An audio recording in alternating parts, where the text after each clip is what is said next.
Good morning, Raptor Freaks. Lexi here. It's Monday morning. We're doing a Monday memory, and it's not from exactly today, but it's from 5 years ago during the bubble playoffs. Today is Labor Day, and it's an important day for a lot of people because it's a day we celebrate labor, people that work hard, people that make this society go, people that do the unthanked work.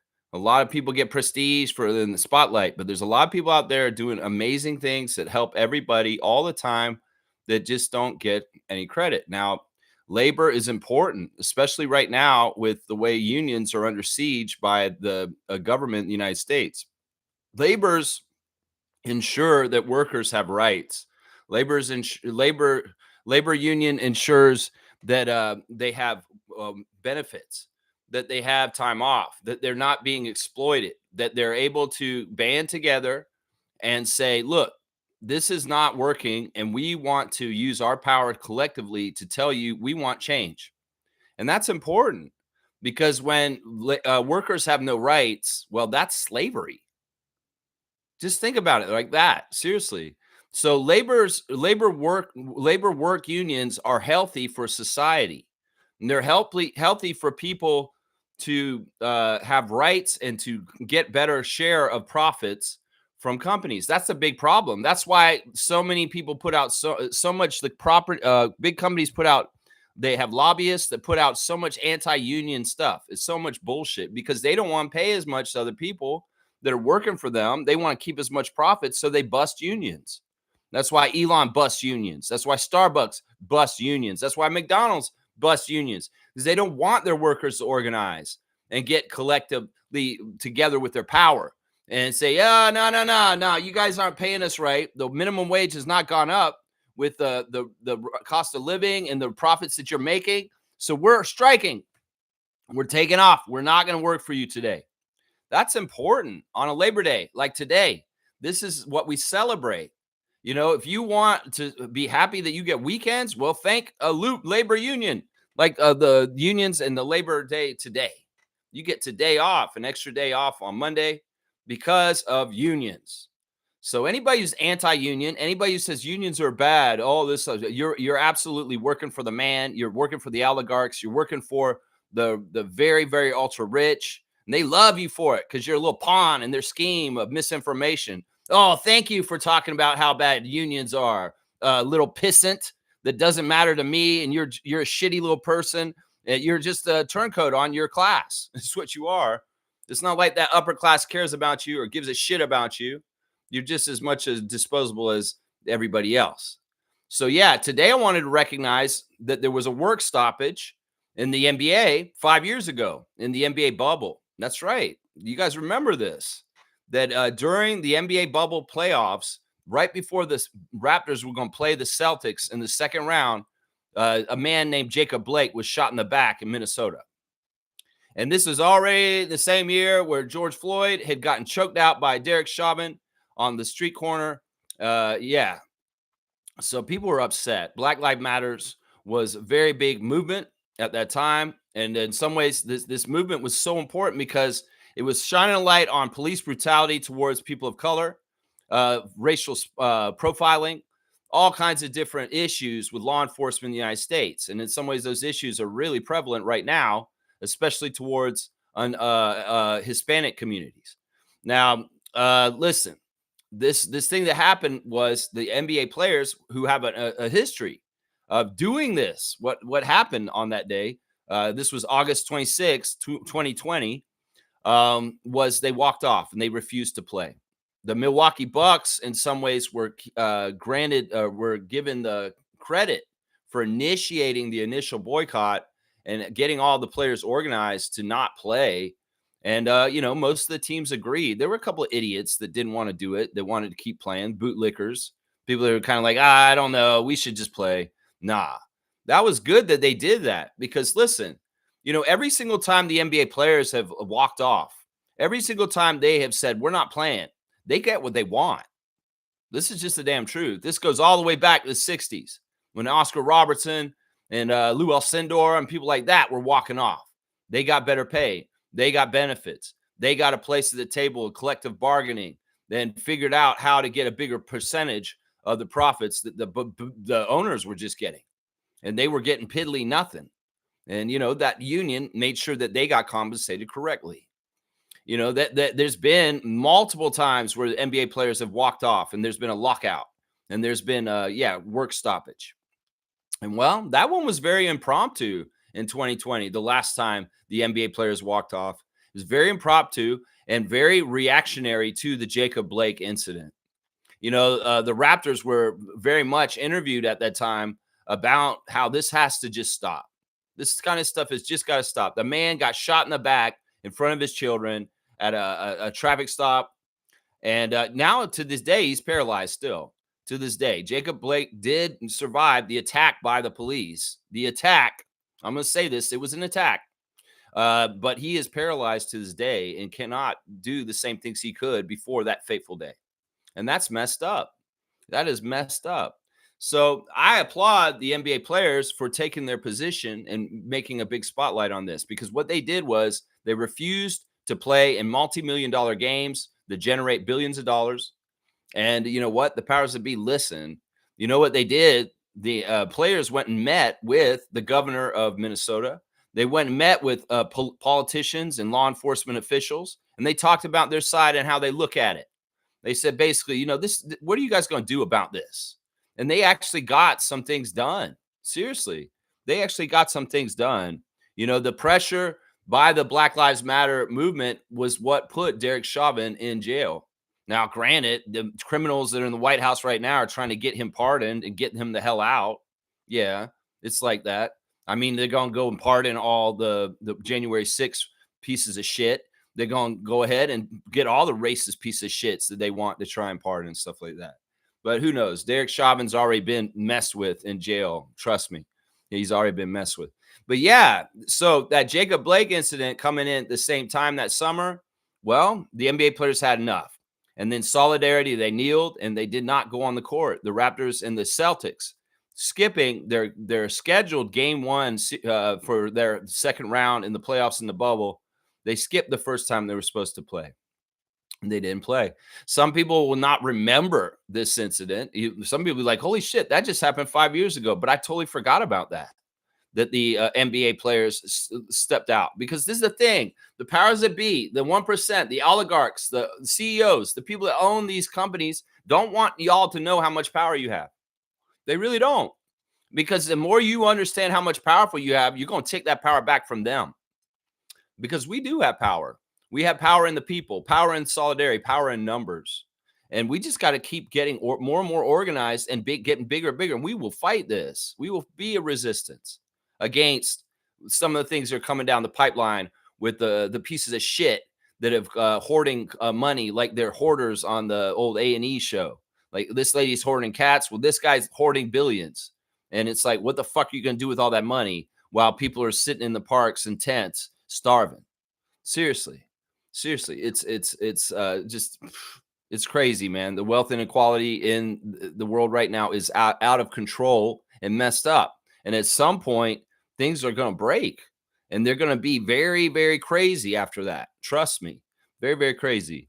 So yeah, power to the people, power in unions, power in solidarity, power in the collective, power to change and take that power and take it back. And that's why I commend the NBA players for making a statement about what happened at that time. And they did make a difference. Some people say, oh, this is window dressing. They didn't make a difference. That's bullshit. That seriously is bullshit, because they had a lot of leverage and power to stop the work from happening, which was NBA games on TV that millions of people watch. That's a lot of leverage.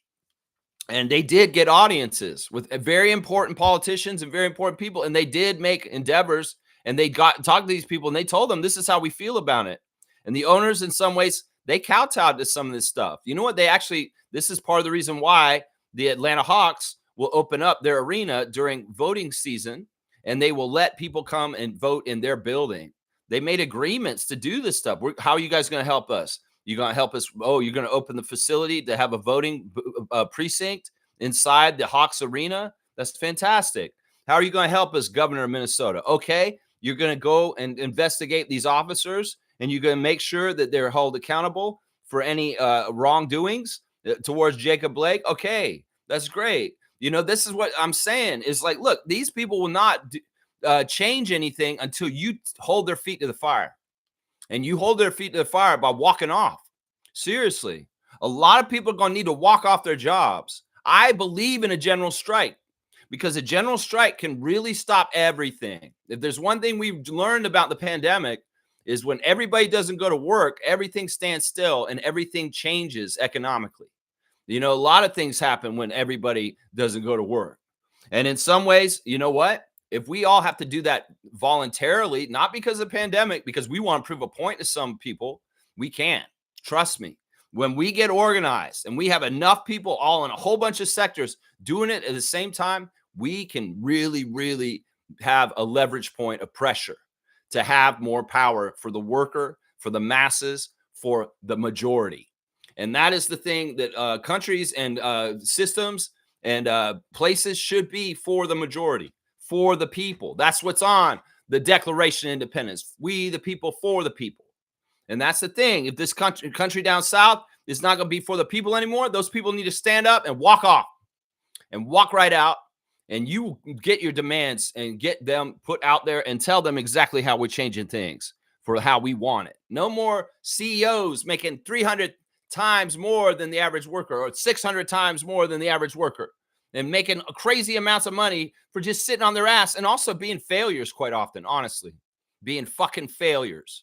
And they still get paid $2 billion or something like that. It's crazy. It's crazy. It's a mad world. So on this Labor Day, I celebrate the workers.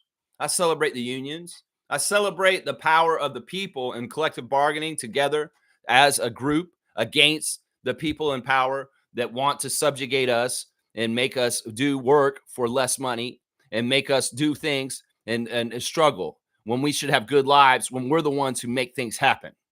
The workers, the people, the Labor Day. That's right. There you go. There's your spiel for today. Thank you, NBA players, for putting on notice Black Lives Matters 5 years ago and getting, you know, some things changed. And seriously, there were some things. The NBA was a very powerful entity in Black Lives Matter. And they really did make a difference at that time, talking to the politicians. Now, a lot of things have been reversed in the sense the 5 years because of bullshit this year in Project 2025. But, you know, these things can be put back. Watch. And they will. Trust me. The Rangamaga will be over. And then we will come back to our senses, to a real normal world. And there will be a correction back to a lot of things. A lot of people that have lost their jobs this year will be coming back to their jobs at some point if they're not past retirement age. And yeah, we'll set everything back up. CDC's out the window now because of Robert F. Kennedy Jr., the fucking idiot. So yeah, CDC is run by conspiracy theorists and cannot be trusted. And some people are going to die because of that. It's just the truth. All right, let's see what y'all are saying in the chat. Trevor J. first in the chat this morning, as usual. His words of wisdom are: we all complain about we all complain about all the things we do have control over, and then turn around and be ungrateful for the things we do have. I mean, that's a weird word of wisdom, kind of thinking about what I just did in my spiel. Listen, there's some people hoarding everything that people should be sharing. They're hoarding. They're hoarders. They're psychopaths. They're crazy ass pieces of shit, the 1% billionaires that have psychopathically subjugated and parasitically sucked the wealth and the money in this society towards themselves. They are fucked up people. They're psychopaths. There's something wrong with their brains. A lot of those people, like Zuckerberg and Bezos, they're psychopaths. And in some ways, look, we can be grateful for what we have. Sure. Tiny Tim, Christmas Carol. Oh, I'm so grateful for all this. Yeah. But when things ain't right, we go get what we want and we're going to go get it. So, I mean, in some ways, that's what I'm going to say to this right now. It's like, look, I love gratitude. I love being grateful for what you have. But when you are not getting your fair share, you need to stand up and have self-respect and go get it. That's what I'm saying right there. Appreciate you, Trevor J. All the best to you, sir. Blessings to the Jones family and all the Raptor Freak families. That's right. Kaz is here. Good morning, Lex and Raptor Freak crew. Yes, Kaz, successful in his WNBA fantasy semifinals week. beating the two-time champion Meredith, which is a big deal. And I was successful beating the Western Conference champion Kareem Thomas in this other semifinals. So it will be Trucker Kaz versus Raptors Freak Lex in the finals for our WNBA fantasy starting today. And these finals will run for 11 days till September 11th. Yeah, so they're going to be a whole week plus 3 or 4 more days. So yeah, this is going to be tough. Man, in some ways I'm the underdog for sure. With Kaz has been very strong, and he's been getting very high totals. So in the third place game, Meredith will play Kareem, and that matters, you guys, because one of you guys will get the bronze. So play out, Meredith, play out, Kareem, because you guys, one of you guys will get a trophy from that matchup, whoever wins this week. Playing for fifth place will be Cool Cat versus JP. Playing for seventh place will be Fiercey versus Logical Raptors Fanatic. And James is already in last place because he's lost 2 games in a row to Edmund, and he will finish in 10th. And Edmund will finish in 9th, which is surprising to me, honestly. Very surprising. There are WNBA games today, 3 games on the slate. So get your lineups ready for championship week. Atlanta Dream at Connecticut Sun. Jenna Renault is the crew chief with Teresa Stuck, Marcy Williams. Dallas is at Minnesota. Kevin Fahey, Tony Patillo, Gina Cross. And the Sparks will play the Storm tonight. Randy Richardson, number 11, is the crew chief with Fatu, Sissoko Stevens, and Kelsey Reynolds. That is the ref report for the WNBA today. Yeah, good stuff there. Shere Khan's here. Good to see Shere Khan, the MVP of Raptors Tonight. Man, don't you miss that show, Shere Khan? You know, I'm going to speculate that the Raptors Tonight's going to be back tonight. I mean, this year. That the Raptors are going to play well enough this year that the staying after the game with Randy Urban in them is going to be worth it again.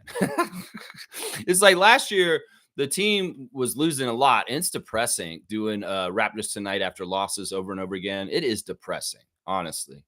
But, you know, this year, I have a feeling that they're going to win enough that they will be able to do Raptors Tonight and it won't be so depressing. So I'm going to predict that Randy Urban is going to be bringing back his show after a 1-year hiatus this year. Hopefully.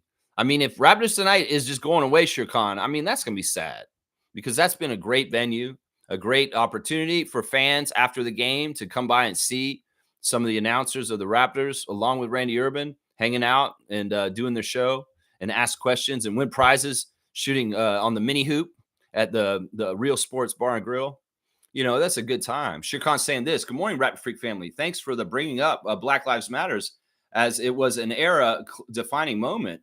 But I'm still waiting for them to stand up for Gaza after 2 years of genocide.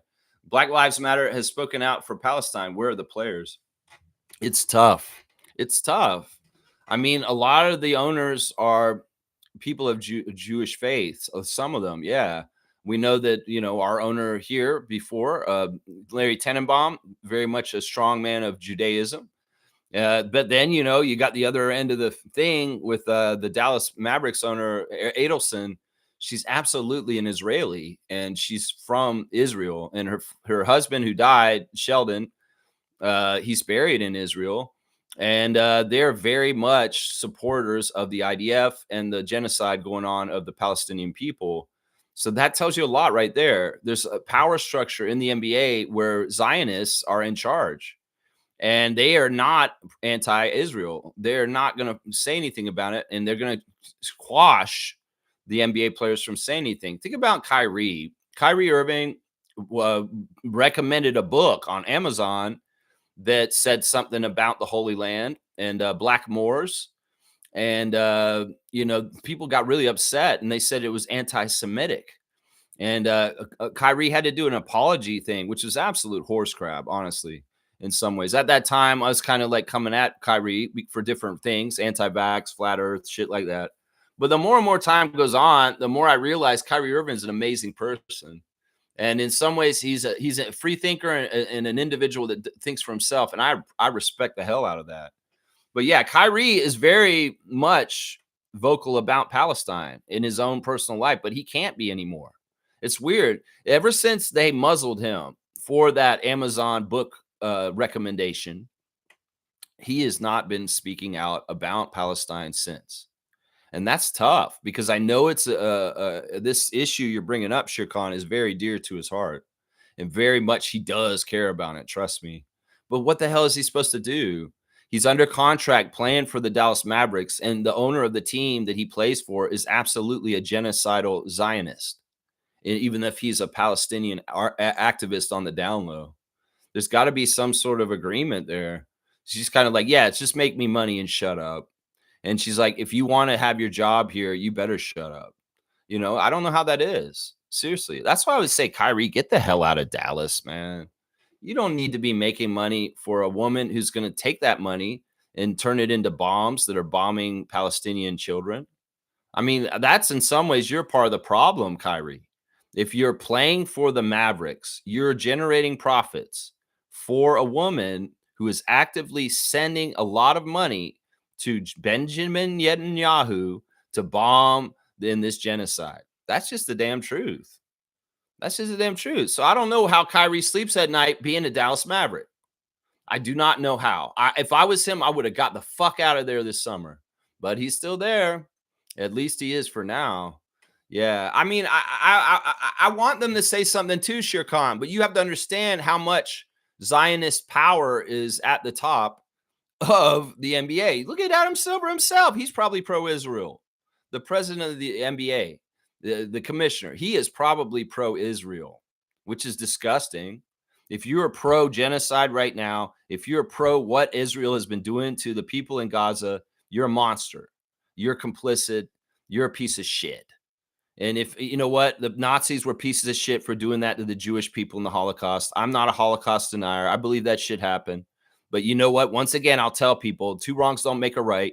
And in some ways, the state of Israel, in some ways, never should have been happening like that the way it did. It was a political power grab by the West to have more of an ensconced foothold in the Middle East so that they could operate in the way that they have since Israel has been there. It's been a false front. And it's been absolute bullshit to have more power over oil. It has nothing to do with religion. It has nothing to do with giving retribution or reparations to Jewish people for the Holocaust. It has to do with power, geopolitical power, and having a foothold in that region of the world where there's a lot of oil. That's just it right there. And Israel and their whole fight and struggle to survive against the forces around them is all fabricated and made up because they needed that kind of friction to be able to operate the way they have. In some ways, you guys say that the state of Palestine doesn't exist. I believe that the state of Israel in the first place should have never existed. There's some other way they should have done this in another way. And at this point, they're just colonists, genocidal settler colonists that are absolutely reprehensible people in a lot of ways. Now, I know there's good people there, like our friend Amit. There's good people there that are innocent, but there's definitely people in power in that country that are absolutely raving mad butchers. They're butchers. And listen, Hamas is not Palestine, and Palestinians are not Hamas. So people that get that confused, I want you to know. And in some ways, I don't get Israelis confused with Zionist IDF and Benjamin Netanyahu. I know that there are good Israeli people. I know that there are people that are absolutely against what they're doing, and they are fighting it from the inside of that country with protests and getting in the streets. I know that there are good Jewish people all around the world that are anti what Israel is doing to Gaza right now. And that's a good thing. That's a good thing. And these are good people. Judaism is not evil. Judaism is a fantastic religion that is very fantastic and very, very good for so many people. But a lot of things get perverted by fundamentalists, people that are power hungry, and they use these things and wield them like a big sword and say, oh, I'm doing this justified by my religious beliefs. No, you're not. You're doing it for geopolitical concerns, maybe even riches and economic concerns. You're not doing it for the reasons you're saying. You're not. No, you're not. That's right. There you go. Wow. We get a little heavy on this channel. We're talking Labor Day. We're talking unions. We're talking genocide in Israel. Yeah. This is what's going on here. Trevor's saying WNBA playoffs going to be in 7 series. Going to be in 7 series? What do you mean? They're playing 7-game series now? Is that what you mean? The WNBA playoff games are going to be 7-game series. Okay. Okay, that's cool. That's good. Shirkan saying 2025-2026 season is going to be another one to what players as so many owners are kowtowing to Donald with the illegal deportations and silencing free speech by attacking protesters. It's real bad. Yeah. Yeah, they are using the Orlando police to police crosswalks right now and arresting people with chalk that come out and put rainbows on crosswalks. That's not freedom. That's a totalitarian state like North Korea. That is not freedom in any kind of way. Listen, the stuff that's happening with MAGA in the United States is going to change because Donald's not going to, man, I'm telling you right now, they were so worried about Joe Biden, and whether he would be able to survive being president. And granted, Joe Biden's had some medical issues since he stepped down from running for president last year. And, we wish him well and stuff like that. But Donald Trump, man, he's not doing too good right now. And, that could be a catalyst for a lot of things that are going to change again after, post Trump. Let's just put it that way. There is going to be a post Trump time. And it may be sooner than we think, guys. Maybe sooner than we think. Yeah. You know what? Listen, power, especially at the top and the 1% and the oligarchs, they're trying to help each other stay on top and in power. They don't want the masses to wake up in the ways that I've kind of talked about. And they'll pacify us with sports and beer and distractions and reality TV and celebrity gossip. But, the more we get organized, the more we stop dividing ourselves because they let us divide each other from each other. Oh, no, I shouldn't like you because of this, or you shouldn't like me because of this. Bullshit. That's all manufactured to keep us separated, easier to control. The more we come together in a very diverse swath of ordinary citizens that just are trying to have a decent, free life, the more we will be powerful and come back and get what's right and what's going on. Yeah, there's a lot of bad stuff going on down south, but it's not anything we haven't seen before with the civil rights movement and other things that have happened. Even at Black Lives Matter 5 years ago, there were conflicts and things like that. Donald Trump is wasting so much taxpayer money on so many different things right now. And if they can actually get all the receipts and figure all this man's got so many crimes he's committed, fraud every which way. And, the fact that he's spending so much money to pay these National Guards to stand around and do nothing. They pay so much for these security details where these guys are riding around with like 50, 100 people in cars riding around, JD Vance and Donald Trump. It's crazy. They're wasting so much money in so many ways, and people are getting less for their tax dollars, but their taxes are going up. So it's like something's got to give at some point, seriously, because there's no representation, but there's definitely taxation.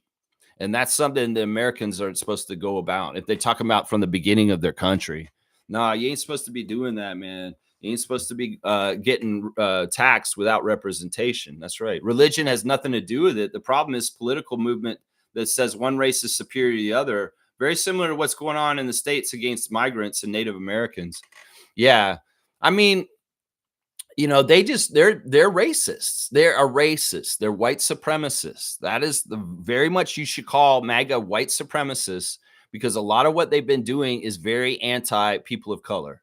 Whether it's the cutting of programs, whether it's the immigration policies, they're like, hey, white South Africans, come on in. We'll roll a red carpet for you. But now they're denying anybody from Palestine. They're denying people from all around the world in different places. There's a lot of crazy shit going on down there. And it's messed up, Shere Khan. It is very, very messed up. Yeah, yeah. Yeah, and Shmoos saying, yeah, his base is loving it. We see who they are. Yeah, they're monsters. They're not Christ-like. They think that they follow the Jesus Christ, but they do not. Not all of them are. Some of them are not totally cool with this, but they're kind of like just stepping back and just being quiet. Some of them are all into it, and those are like the incel boys, the tech boys, the crypto boys that think it's fun to own the libs and shit like that. They're idiots, honestly. Just like our friend that used to come here. They're absolute idiots. They're going to destroy themselves in the process of trying to destroy people like me. And it's so stupid. Their lives are going to be really messed up because they're getting their healthcare cut. Their grandma's going to die because she doesn't have her diabetes medicine. And it's like their lives are going to be all fucked up from it, but they're following the hate. They're following the hate. Shirkan saying you're right about money and power. Remember when Daryl Morey spoke up for how long Hong Kong and NBA pressured him to apologize? China was canceling deals with the NBA, was panicking for the bottom line. It's shameful. Yeah. This is why, in some ways, I live the way I live my life is that, you know what? Money is necessary to live right now, sure. But in some ways, I don't want it to rule my world. And I don't want to make it myself greedy or money hungry or something like that. In some ways, the value of money to me, if we could all get to this point and just see, you know what? Money doesn't matter. If we could just get our needs met without the system of money, we'd be badasses. And in some ways, we may be able to do this in small communities around different places. That's why I keep saying, get to know your neighbors, go to farmer markets, do things like with the community and share, because there's a lot of like barter and trade. And, in some ways, if the whole system of capitalism collapses and the money system collapses, we may need to figure out other ways to go about things. Once again, I'll bring up the example of the old Roman states. If there was a governor or an emperor in the Roman Empire that was unjust to their people, their serfs, the people that made the city work, they would just pack up and leave and go to a different city and work for a different guy because that guy was not doing his job right or he was unfair. They just leave and that person would have nothing and they couldn't be in power anymore because there are no people there. So it's not like we have a city state in Rome that we can just get up and walk out and go to the next one, but maybe there is. Because if we all think about it in our minds, if we reject the economic system that we work in right now more and more and rebel in certain ways, like say, I'm not saying give people stuff for free, but let's figure out systems where we can trade or barter that's outside of the currencies that we work in. And the more that we do that, we take ourselves away from the corporate world, the blood suckers, the parasites that just want to sell us cheap plastic shitty products that we want to have to buy over and over again because they don't even make them right anymore. So I'm telling you, if we get back to the basics, what do we need? We need food, water, and shelter and clothing. You get back to that. We have this crazy consumer world where everybody has to buy shit all the time. Fuck that. That's the lie they told us. And if we live more like our grandparents, great grandparents before, in some ways, go a little Amish, we might be able to fight the power a little bit. Because one of the things that hurt the whole world in some ways during the pandemic was the economic shutdown, how nobody was buying anything. And those companies freaked out. They freaked out. They're like, oh no, all our profits and money on these charts and things is going down. They freaked out. And in some ways, they want us to be driven to buy, even if it's the frivolous shit that we don't need. They want us to go to Walmart and walk in and buy 5 impulse purchases that we didn't really need. We're just buying them. And often that's just plastic shit that's going to go to landfill sometime. So I would say to everybody, seriously, let's lock down.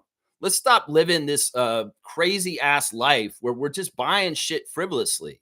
Stop buying shit frivolously. Be very smart with your money. I know a lot of us had to do this anyway right now, but really think about how you spend your money and whether you are feeding this consumer society that's just voracious that is not necessary.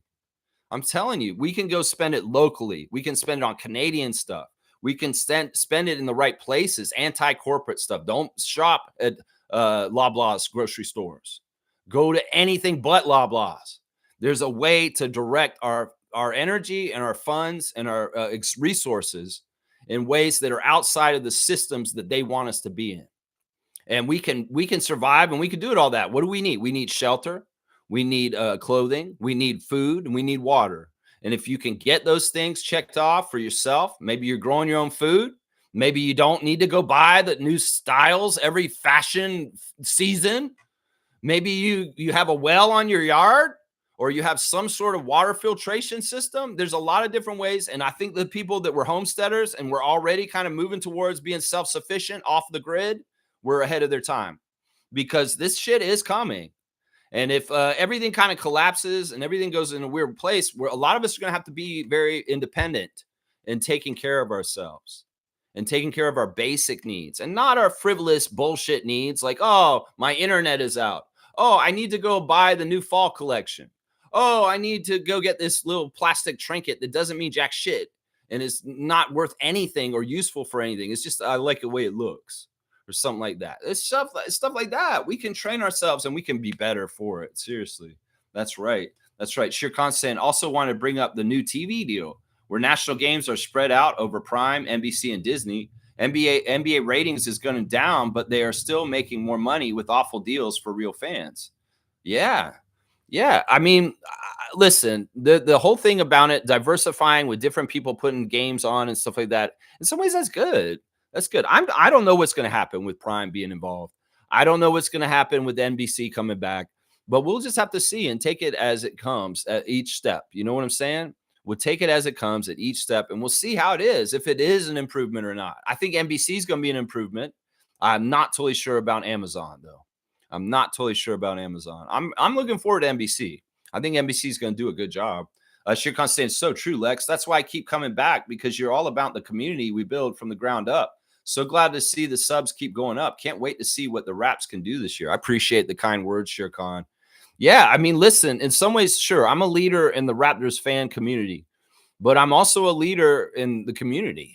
And in some ways, I think that it's very important, not only because I have an orative skills to speak and espouse and say concepts and ideas in an easy way for everybody to understand, because some ways, sometimes people get long-winded and they kind of like use a lot of big words. It's not easy to understand some of the stuff, but I'm trying to talk about big, huge shit in this world politically that's changing right now. And in some ways, my foresight that I can see with basketball, which is trends, patterns, I can also kind of see like where things are going and the basketball games, maybe with players and teams. I make predictions all the time. I can see that kind of stuff in the everyday world around us and everything too, that I can start seeing some trends and patterns as part of my autism. And I'm able to kind of suss things out. And in some ways, I don't want to be quiet about it. If I can see some things coming up and I can help people prepare and get ready for some of the things that may be happening, I want to do that. Because listen, I'm trying to help the little guy. I'm trying to help the David in the Goliath situation. I'm trying to help the David. I'm trying to help the little guy. I'm trying to help the underdog. And the underdog is all of us. In this is the collective. It's most of the population, and the 1%, the oligarchs, the CEOs, the ultra rich, the people buying the governments right now, they are the enemy. They are not. They Goliath.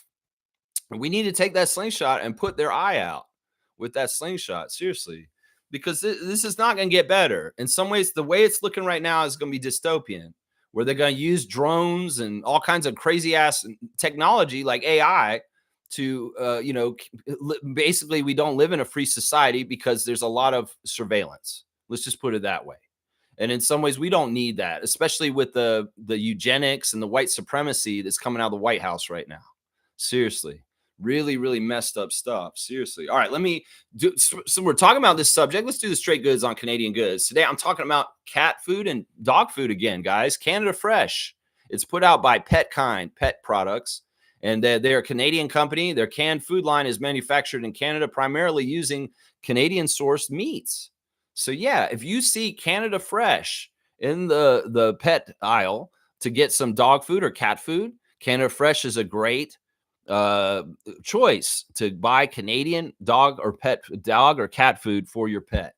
So yeah, Petkind, Canada Fresh, go on and get it. You'll be supporting Canada and its economy by doing so. That's right. Wayne Strainer's here. Good morning, Raptor Freaks. Good morning to you, Wayne. Sheer Constant, I have not bought a mobile phone since 2010. A 2 to 3 year old phone is almost as good as a new one. Same with computers. Tech is so improved that older stuff is just as good. Reuse, recycle, and rejuvenate. See, this is part of the plot. Is it's so crazy. Like they make stuff to go obsolete in a couple of years all the time. Like one of the biggest scams is printers, right? Printers will have a chip in it that after 2 years that won't work anymore. Like we have a printer here, and I cannot get it to work to save my life, but it's because it's old and they've made it go planned obsolete. And that's something that companies are doing to make people have to be return buyers. The classic story that I always tell is the tires. You know what? They came out with tires like 100 years ago that never wear out, that we could just all drive. But there's a racket in having to have your tires changed and continually having to get new tires because that's good for Goodyear's business and shit like that. Firestone. If they wanted to, they could give us all tires that just don't wear out and you don't have to go through all that. But the racket wouldn't be any money in having repeat customers for that. So in some ways, that is the model that a lot of industries have been using. And sadly, some of it is computers and tech and phones that they don't want it to last. They want it to break down because then in like 2 or 3 years, you got to come around and get another one. That's why they don't build anything to last anymore. That's why a lot of things are built out of plastic that used to be built out of metal.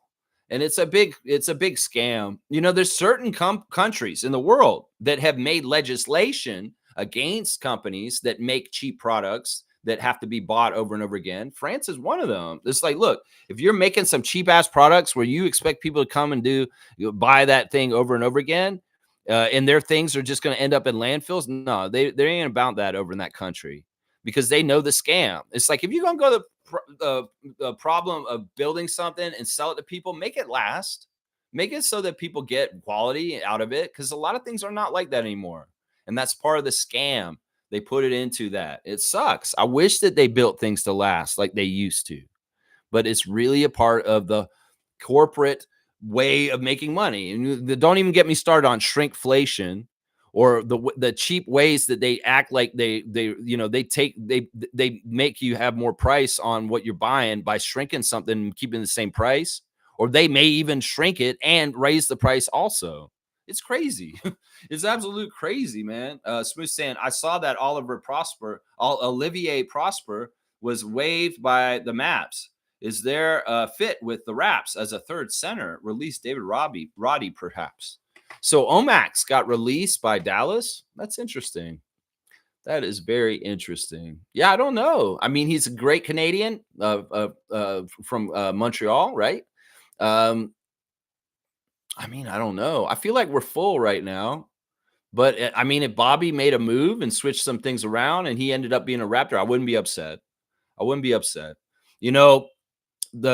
Canada lost the third place game yesterday to USA at America. And I don't know who won the game later. Was it Brazil or Argentina? I should go look at that, honestly. But yeah, I'm really sad about what happened at FIBA America because, Canada could have won the whole thing, but they really dropped the ball. And honestly, my opinions of the NBA guys who are on the FIBA Canada team just now has changed a lot, has really, really changed a lot. And it's too bad. All right, so it looks like Brazil won, and Santos was named MVP of the FIBA America. So Brazil won, Argentina was second, USA was third, and Canada was fourth, which is stupid that happened. Wow, what a low-scoring game, too. 55-47 for Brazil over Argentina. It looks like Keshawn George made first-team America, though. Yeah, it really sucks. But you know what? All right, I'm going to say this. I went a week ago from saying Keyshawn George is like Scotty Barnes to saying, man, the guy sucks, man. Like he, you know what it is? In the last two games of the America in the semifinals and the third place game, he showed his age. He showed immaturity. He showed inexperience. He showed the inability to understand what to do to try and help his team. He may have been the most talented player on Team Canada, but he disappeared completely in these games where they mattered. Now, he looked frustrated because Nathaniel Mitchell was taking him out at certain times, and he wasn't in for like chunks, but it was because in some ways, dude, you were failing on defense and just not making good shot selection. Really, really bad. And Leonard Miller too, man. Man, I used to think so highly of Leonard Miller until this weekend. I've changed my opinion on Leonard Miller, and I'm really worried that he's going to be like Jalen McDaniels. Yeah, he's got Jalen McDaniels issues, guys. I can already tell. Like, he's a knucklehead. Like, he's dumb. Like, I don't understand why Leonard Miller isn't more smart about what he's doing on the court. Like, look, bro. All right. There was a couple times in the game yesterday against USA where you could do whatever the hell you wanted to. And sure, they called an offensive charge on you one time when you drove to the basket, which is kind of bullshit, honestly. It was bullshit. But the refs were trying to script right. That one ref was the ref again, the manipulative ref. He should be the FIBA Scott Foster. is what I'm gonna start calling him. The FIBA Ed Malloy, this little guy that ref both the games for Canada this weekend. Yeah, he's a problem. And well, there was a lot of favoritism shown towards USA in this game, not just by the refs, but also the announce crew. And they just didn't step up. Canada has really good, talented weapons. And in the games I saw them win in America, they were really synergized and playing off each other. But in these last two games, they played separately. They didn't play off each other. They weren't connected. They looked awful. There was a lot of bobbling the ball. There was a lot of misconnecting and just silly bad shots and just poor effort. There's a lot of laziness in Team Canada. The whole game yesterday against USA, they didn't play hard at all. They didn't go after loose balls. The USA was more after it than they were, and they outplayed them. They didn't start playing until the last 2 minutes of the game. And then all of a sudden, I saw full court trap. I saw hurry defense that was actually bugging and deflecting and getting the ball. You motherfuckers should have played that way the whole game, Canada. And Nathaniel Mitchell, I don't think you should be coaching Team Canada anymore. I think that you suck and you did really bad in this AmeriCup tournament. You really dropped the ball. You did not get your players up for the two games this weekend in any kind of way. They were lackadaisical. They were slow to get to the game. They were slow to get to the ball, slow to start. They got down by Argentina really early, and that's where everything went south. And they played the same damn way against USA, not going after loose balls, not fighting for rebounds, playing half-assed, standing around, looking like you weren't connected, not trying. There was a lot of that with Team Canada in the last two games, and it sucks. I hate it because they looked so good against Colombia the other night. They looked so good against Puerto Rico and Panama. Yeah, but they didn't this weekend against Argentina and USA. And Leonard Miller, I'm worried, man, because I feel like you're a low IQ guy. I don't know if you understand how good you are. And in some ways, I think that you're wasting your life because you're not getting your shit together, man. Seriously. There's so much more you could have done to help Canada this weekend, but you didn't do it because you didn't know you could. And in some ways, I also seen people dropping you nice passes you weren't ready for, and you're bobbling.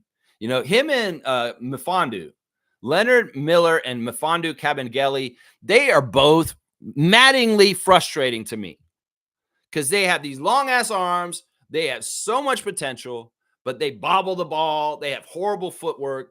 I mean, Leonard's footwork is way better than Mfondu. Mfondu has some of the worst footwork I've ever seen in my life.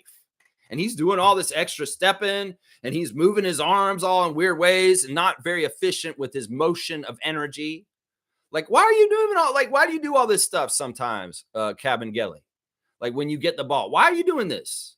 Why don't you just put the ball in the basket? Or you're all over the place. And then you, like, forearm shivered a USA guy in the face yesterday.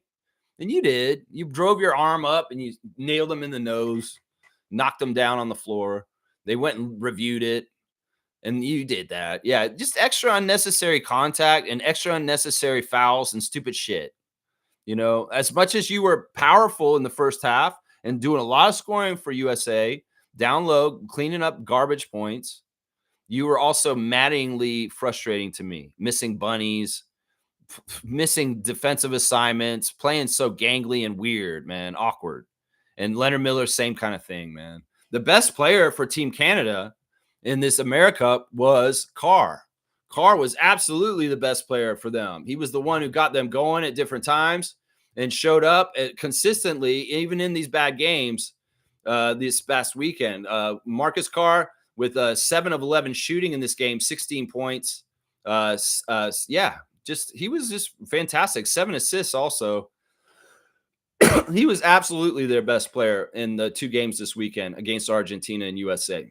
And he's not even the starting point guard. He was the backup, but he did start in this game against USA. Leonard Miller, 5 for 12 from the field for 11 points with 9 rebounds and 2 assists and a block. Yeah, Keyshawn George, 4 for 7, 14 points, 5 rebounds. He fouled out. He got 5 fouls. Yeah, Keyshawn's annoying. He's just really young. I think he has a lot of potential, but he just doesn't know what he's doing yet. Like, if he was more of a superstar in the league, or he knew what he was doing more as a franchise player or a player for the Wizards, he could have showed up for Canada and done more for us on this level. But he doesn't know what he's doing. He's a rookie from last year, and he looked lost, and he looked like he didn't know what to do to help us when we were in trouble. That was part of the problem. There was a certain level of leadership on this Team Canada team that was lacking. Trey Bell Haynes, he was ineffective. It's sad because in some ways he's been so effective in other cycles with Team Canada. He's been a very steady backup point guard for them, but being the starting point guard, it didn't work. And we really missed people like Melvin Ejim and the Scrub Brothers for just holding a certain level of professionalism and experience and confidence. There's no confidence in this Team Canada team at certain points. Kyle Whittler was not good enough. There's a comeback guy, Javon, not good enough. These guys weren't good enough as the older players. Nate Darling, no, not good enough. Not showing the leadership, not doing things right. You have Thomas Kennedy and David Municat out there doing really shitty, horrible things on defense, and then they'd make 1-3 or something like that. Is basically what that kind of shit was going on with them. It was tough. I feel like Nate Mitchell screwed up by not playing Charles Bediako more. Like Bediako, especially against Argentina, you should have played Charles Bediako earlier in the game than you did. You played him at garbage time in the fourth quarter. You should have played him in the second quarter, and he should establish that defensive presence down low because he is a good defender and shot blocker. And when you did put him in end times during this weekend, Nathaniel Mitchell, you had good success and your team responded and you started coming back. So I would have gone away from Kabengele, maybe even Leonard Miller more, and played more Bediako because he had a real defensive side to him that was useful. And in fact, he was 4 for 4 yesterday, made all 4 of his shots for 9 points. Yeah, for as talented and as good as Team Canada looked, they did not build on it. They went separate and went in other directions and lost whatever good stuff they had this weekend. So frustrating. So freaking frustrating. Jamias Ramsey on the other side, absolutely taking delight in taking apart Canada. He was their best player over on the other side. Jamias, where is he? Right there. He had 12 points on 5 of 10 shooting. Yeah. Javonte Smart had 21 from Ottawa Blackjacks. He was their best player. But Jamias had his spots where he looked really good too. And also Langston Galloway, the longtime USA player on this level, did pretty good. Tyler Kavanaugh also burning it up. He was annoying. He'd hit threes really solid. And then he even posted up one of our little guards at one point. And man, it just looked bad, man. It just looked really, really bad. This is not a great USA team. And in some ways, Canada should have won. With two NBA players on their team, they should have won. They should have won. And Keyshawn, man, you look young and inexperienced, like you were in over your head. You thought it'd be fun to just go play for Team Canada. You didn't realize you might look bad if you go there and you don't give a full effort. You go in Jamal Murray, Team Canada, bro, you might look bad. Let's just put it that way. Leonard Miller, man, I'm worried about you. Did you go to San Diego State? That's what I'm starting to ask myself. Did you go to San Diego State? Oh, my gosh. All right, Trevor J. saying we have the power to change, but we are scared to change. Some people are. I mean, we're all different. Some of us are very, very, very ready for a change. I am. But some of us will want to hold on to what's normal and used to and kind of like the status quo. But I'm telling you right now, the status quo is going to get upended no matter what in the next 2 years. That it's not going to be the world we know that we've been living in most of our lives. It's going to change. And it is up to us to take our power as the people to shape what's going to happen. If we don't, we're going to let oligarchs and the 1% decide how our society is going to be.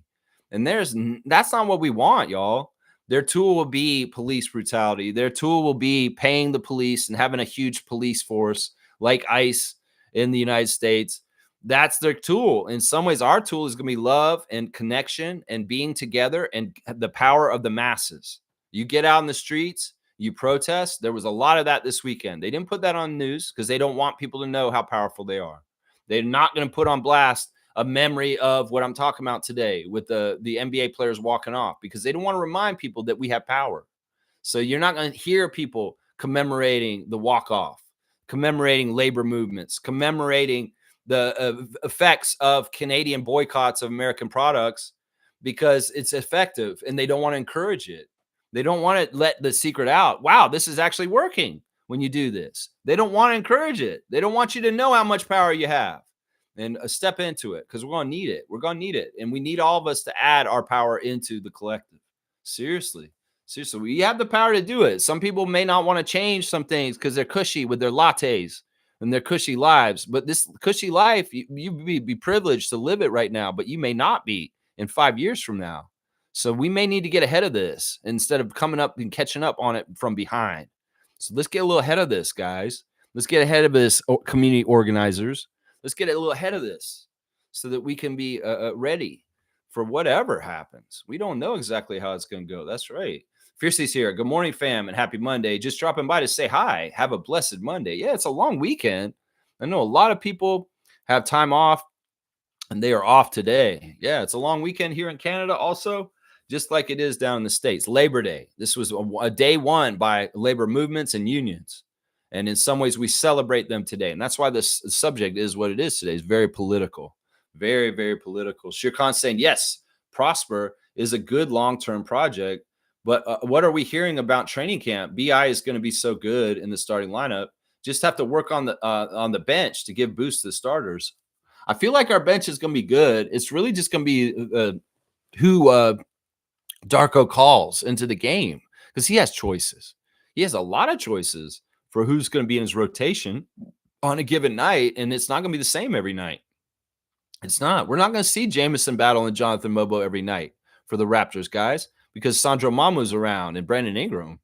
So, there's going to be a pecking order that gets sorted out by Coach Rajakovic and the other coaches as far as this is who we need to play because they're doing their best and they're at this level. And in some ways, there's a lot of internal competition on the Raptors this season. A lot. And if you're getting minutes, you're going to earn them. You're going to earn them.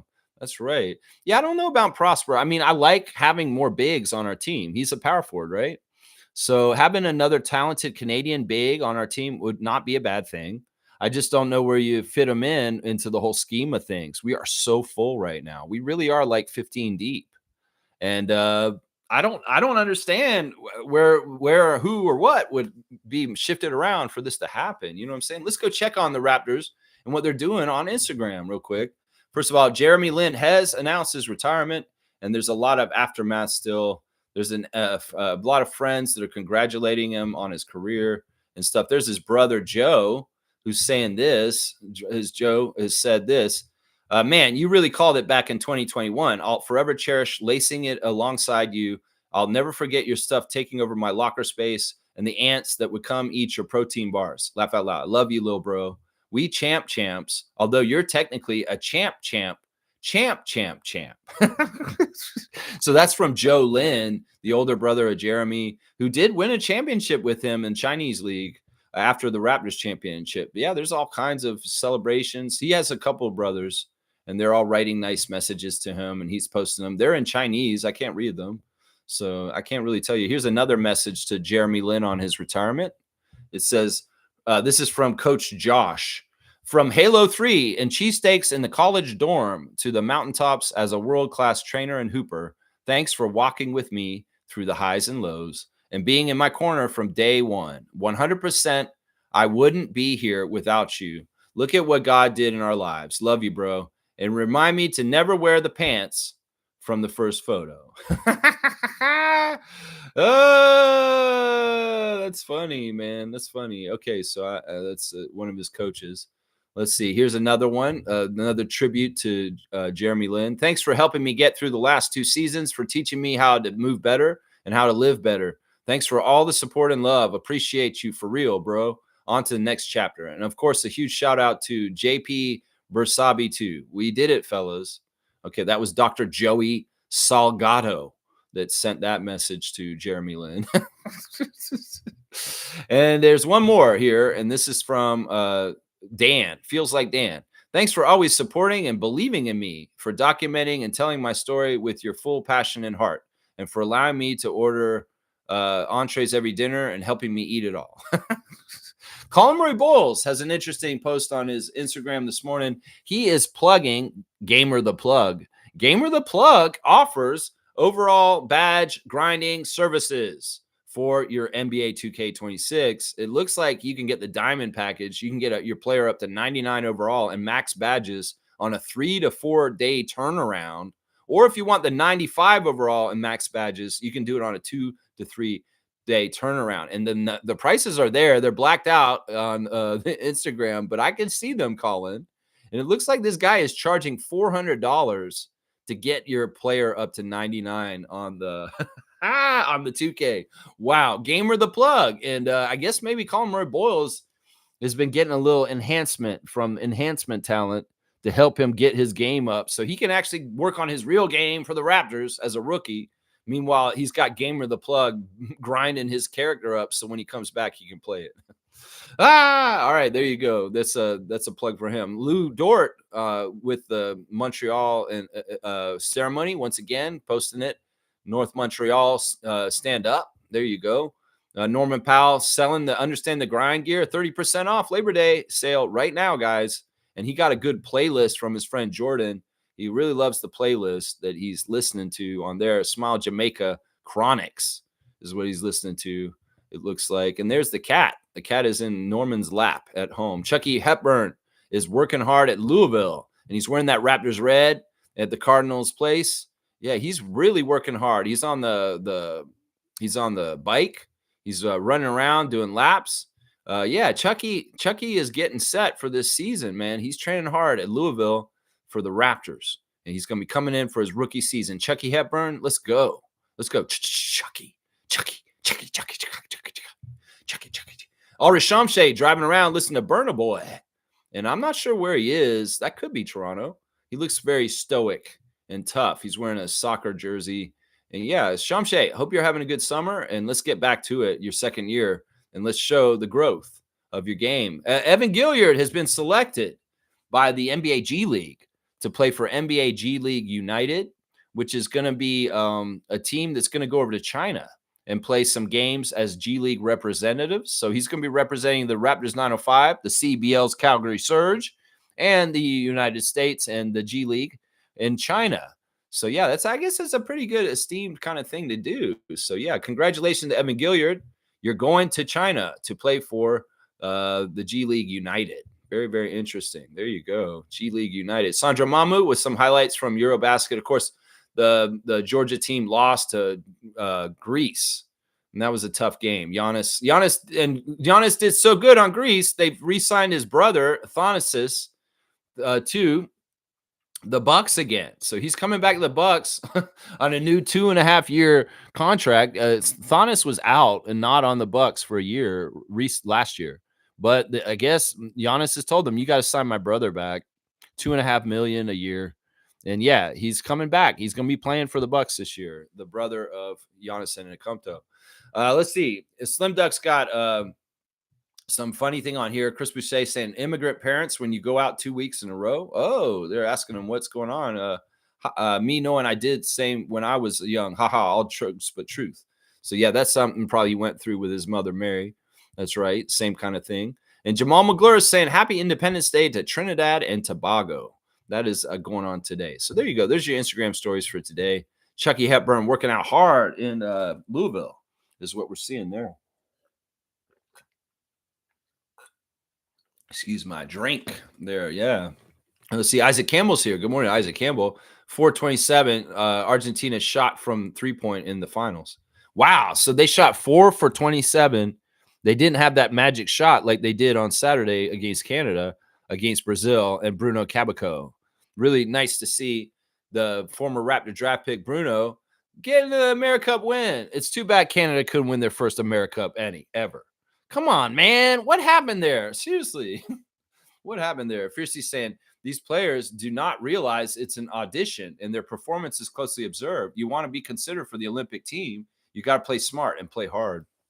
Yeah, in some ways I'm saying, yeah, Keyshawn, thanks for coming.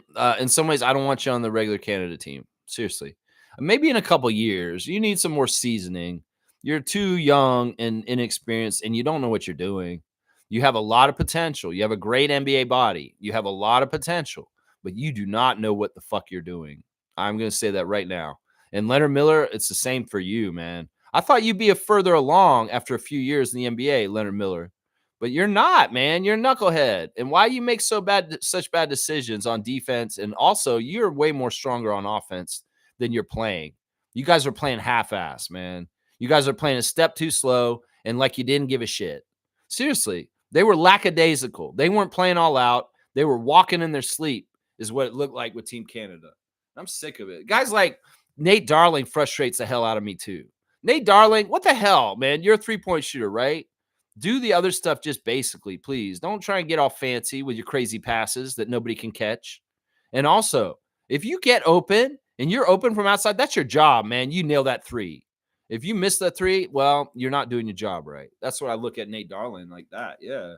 Yeah, it's kind of crazy, man. It's kind of crazy. Nameless is here. Good morning to my paisano. The oligarchs will militarize police on global scale. Pese de muertes. There's no such language as Chinese, Lex. I know it's Mandarin and Cantonese, right? Yeah.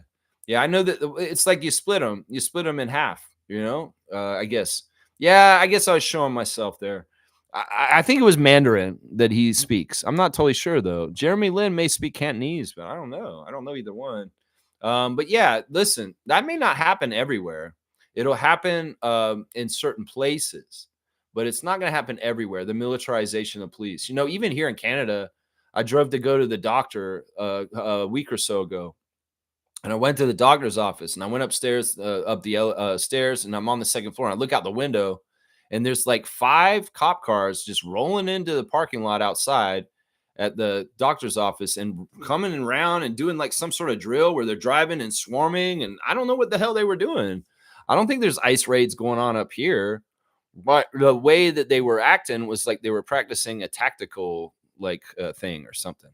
I don't know. I want to, seriously, this is why we should be in contact with our local police officers and we should talk to them and have community relations with them because we don't need them to go clone wars all of a sudden and have some sort of switch where they turn on the people like some of the shit that's going on in the United States. No, the police are here to serve and protect. If you're using the military in your own country and cities, well, that's fucked up. That's what a dictator does. And that's what Donald Trump is doing right now. No, we don't need ever to see the Canadian Army in the streets policing the people. And in some ways, I get it. The police budgets up here are demanding the best kind of militarized equipment for police officers, which is kind of crazy. This is something we need to watch. In Atlanta, they built something called Cop City. And I was talking to my brother about it over Christmas. And he was saying, nah, it's no big deal. They're doing it to protect us. Bullshit. Listen, bullshit. They're building that Cop City to make ICE troopers and to have more people to subjugate and make a prison colony kind of society in the United States. So don't believe that Cop City is good for us. It makes us more safe. No, it doesn't. They're training people to be prison guards for the people in society down there. And that's why that budget's so bloated. But listen, all this shit can go away in some ways if Trump dies, guys. Seriously, I can see a way where this happens, that all this bullshit goes away. Now, they'll try and put Vance in that spot, but he'll be rejected because he's not as popular and he's an idiot. Honestly, he's stupid. He doesn't have the kind of charisma. And in some ways, that will hurt the power of that party is because their cult of personality behind Trump will die with Trump. And that will change things. And then because it'll be so bad, the backlash to the big, beautiful bill and Project 2025, there's going to be a lot of people that are going to want to right the wrongs that have happened this year since January. And they're going to revert a lot of it back. Watch. I mean, there's going to be a wake-up call because in some ways we're going to see, all right, if you let the right wing have too much power, we see what their flavor of government is. It's dictator fascism. And in some ways we need to realize that and not forget it. They're going to say all kinds of bullshit about the Democrats and the liberals and shit like that. They never tried to do what these motherfuckers are trying to do in the United States. Seriously. You can't false equivalency the Democratic Party with the Republican Party at this point. The Republican Party is the Republican Party of Mussolini. It's just the damn truth at this point. And, so anybody who still thinks like, oh, I'm a conservative, we're right. You're a fucking Nazi. You're a dictator. You're a fascist. and fuck you. You're wrong. And in some ways, you better get the fuck off that boat with MAGA as soon as you can. Seriously. Because hopefully, if justice prevails, there will be trials for the people that are doing things right now. I heard there's a guy in Europe that is identifying the ICE agents using AI. He's able to figure out who they are from identifying marks like tattoos and other things about them. And he's publicly exposing who the ICE agents are because they're cowards that wear their masks. That law enforcement, if they're the good guys, they never should have to hide their faces. Let's just put it that way. Unless they're undercover or they have to do something weird or something like that. Law enforcement should never be hiding their faces. That implies that they're guilty and wrong for what they're doing in the first place. And that's a lot of what's happening with ICE right now. Yeah, let's see. Cool Cat's here. Good morning, Raptor Freak crew. Let's acknowledge unions on this day for not being forced to work 7 days a week. That's right.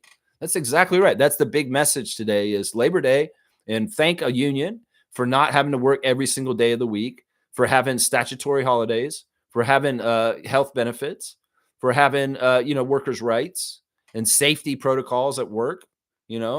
This is all the work of unions, and unions are important. And there's union busting going on. The United States government is getting rid of collective bargaining issues and things right now to hurt the power of unions. But you know what? Listen, people can do this because you know what? You don't need a technical union. If you just get organized, you can make it happen. You can make it happen. You walk off. I'm telling you, people are going to need to walk off. Seriously, at some point. A general strike is a very powerful weapon for the masses. I'm telling you right now. Milbester's here. Good morning to Milbester, our Knicks freak, our New York Knicks and Yankees fan. Let's see. Good morning, Lex. How are you today? So your Toronto Blue Jays are still first in the AL East, and it's September.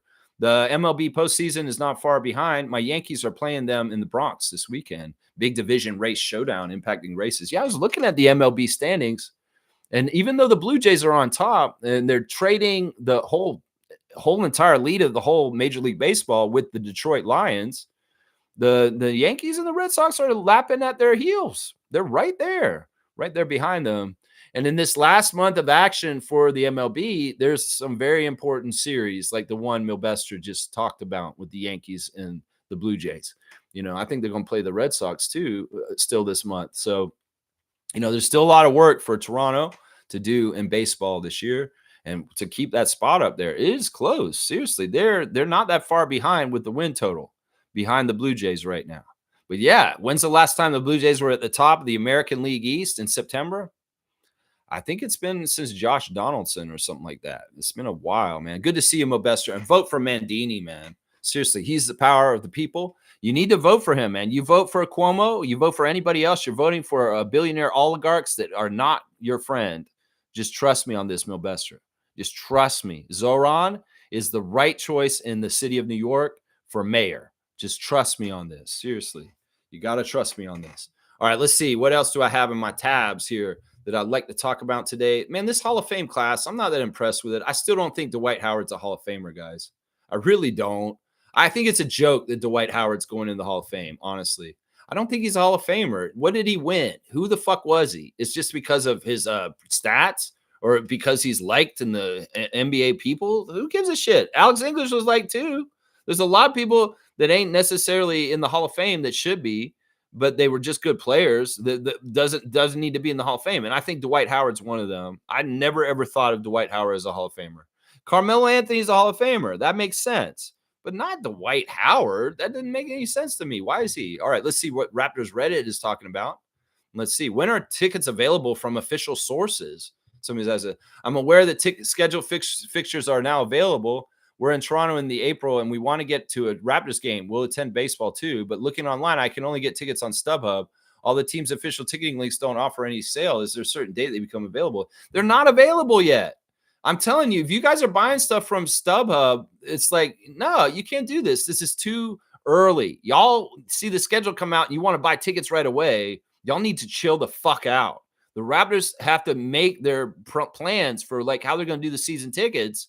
And some ways they got to get packages together for groups of games and get that all organized. So everybody's so quick. I want tickets right now. Motherfucker, just chill. You'll get your tickets.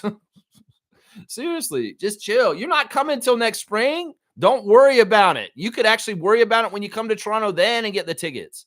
It's like people have been telling people they're not selling out. Listen, All last year, you could walk up to the arena and buy the ticket office from the Raptors, not even from the resale people, and got in the game.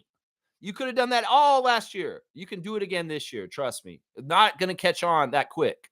Look, the Raptors will start winning this year, but it's always behind. It's always behind. They'll catch up and they'll be like, oh, the Raptors are winning. Everybody will start selling out then at a certain point, but it's always behind and they don't know it yet. They don't know it yet. So just chill out. Everybody wants their tickets so bad. You're going to get them. Trust me. You're going to get your tickets. Jeez. They're talking about Grady Dick jersey swaps. Yeah, they're legendary. It's really below average kind of stuff. Brown Dick, Black Dick. I get it. It's funny. Grady Dick jersey trades, whatever. It's silly. It's silly. Let's see what else we got going on here. They're talking about Linsanity retiring. People on Raptors Reddit are talking about it. Let's see what else they got. Favorite season that is not 2019. I mean, 2001 was a really good season. It was fun, even though Vince missed that shot. That was a fun season, 2001. I mean, I also really enjoyed the year after our championship, right up until the pandemic happened. I thought we were badasses after Kawhi left, and we were winning so much that season was going awesome in 2020. So I like that season also. I have a special place in my heart for the year in 2016 when we went to the Eastern Conference Finals against LeBron and Bismack was on our team. That was a good year too. That's right. That's right. All right, let's see.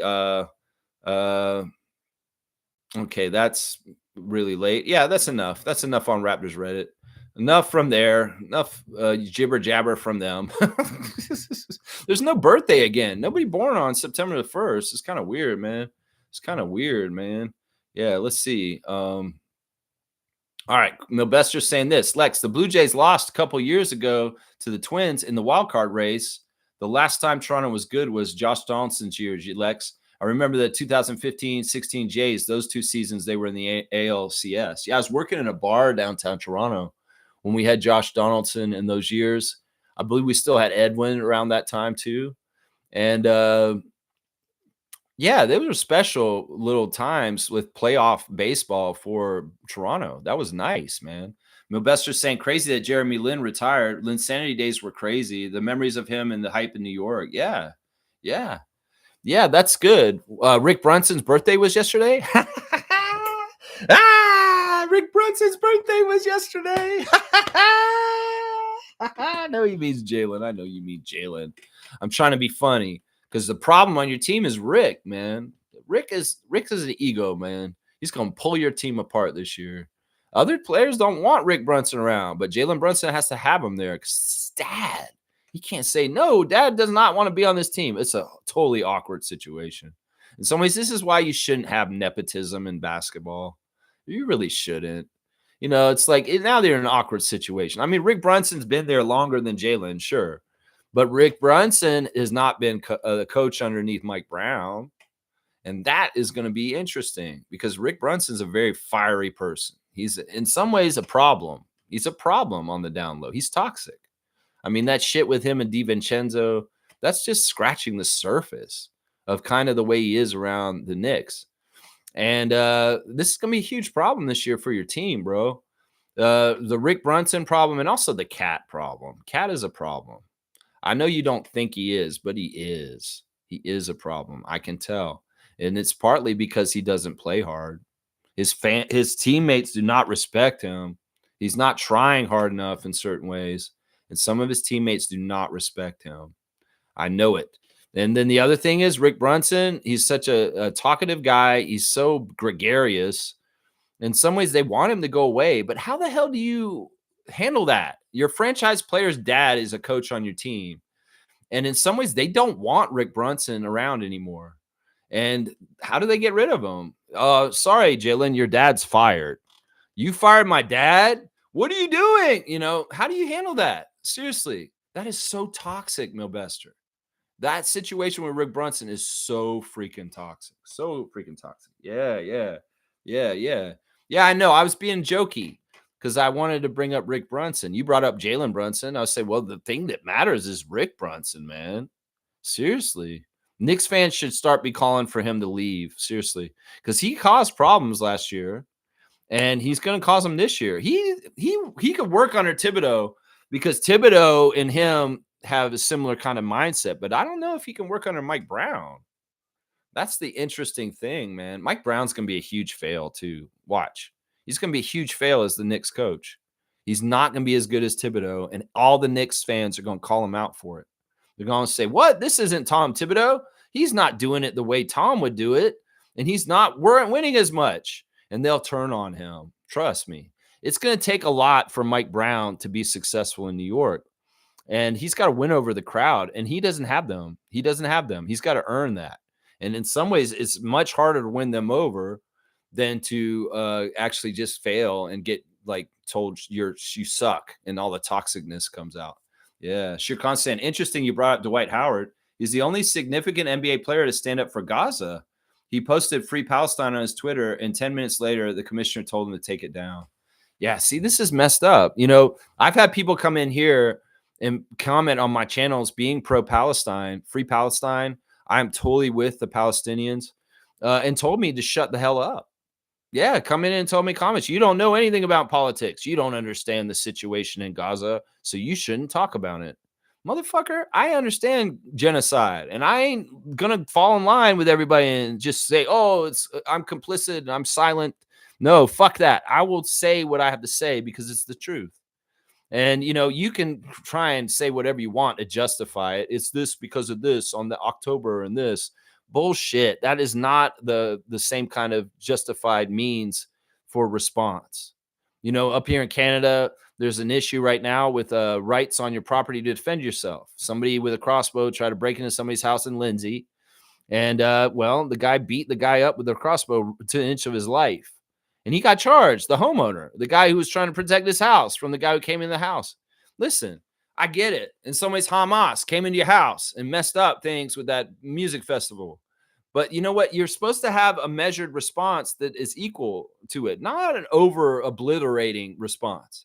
So as much as that was evil as fuck, what Hamas did in taking hostages and doing all the crazy fucking shit that they did, that's absolutely deplorable and wrong, and I denounce it.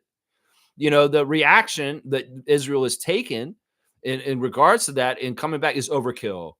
And it's like, look, I do not believe that one Israeli life is worth 200 Palestinian lives. A lot of people think that in this world right now. Like Adam Silver probably thinks that.